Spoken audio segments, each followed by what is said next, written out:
ਮੇਰੀਆਂ 3 ਬੱਚੀਆਂ ਨੇ।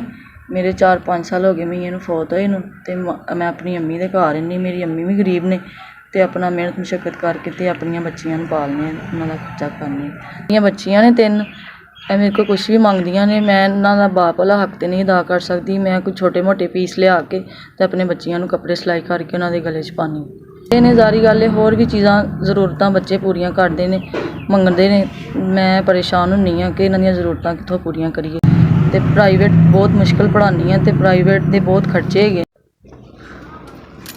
ਇਹ 5000 ਰੁਪਈਆ ਤੁਹਾਡੀ ਤਰਫੋਂ ਮੈਨੂੰ ਮਿਲਿਆ। ਮੈਂ ਇਹਦੇ 'ਚ ਬੜਾ ਰਾਜ਼ੀ ਹਾਂ। ਮੇਰੇ ਛੋਟੇ ਛੋਟੇ ਬੱਚੇ ਨੇ, ਦੇ ਕੱਪੜੇ ਕੱਟ ਪੀਸ ਲਿਆ ਕੇ ਅਤੇ ਇਹਨਾਂ ਨੂੰ ਸਿਲਾਈ ਕਰਕੇ ਦੇਵਾਂਗੀ। ਅੱਲਾਹ ਪਾਕ ਤੁਹਾਨੂੰ ਜ਼ਿਆਦਾ ਦੇਵੇ। ਮੇਰੇ ਬੱਚਿਆਂ ਦੀ ਵਕਤੀ ਤੌਰ ਵਾਸਤੇ ਟੈਨਸ਼ਨ ਦੂਰ ਕੀਤੀ ਹੈ ਅਤੇ ਅਸੀਂ ਇੰਨੇ 'ਚ ਹੀ ਖੁਸ਼ ਹਾਂ। ਅੱਲਾਹ ਪਾਕ ਭੈਣ ਭਰਾਵਾਂ ਨੂੰ ਸਭ ਨੂੰ ਖੁਸ਼ੀ ਦੇਵੇ, ਤੰਦਰੁਸਤੀ ਦੇਵੇ। ਜਿਹੜੇ ਵੀ ਮੇਰੇ ਭੈਣ ਭਰਾ ਨੇ ਜਿੱਥੋਂ ਵੀ ਭੇਜੀਏ ਉਹ ਖੁਸ਼ ਰਹਿਣ, ਆਬਾਦ ਰਹਿਣ।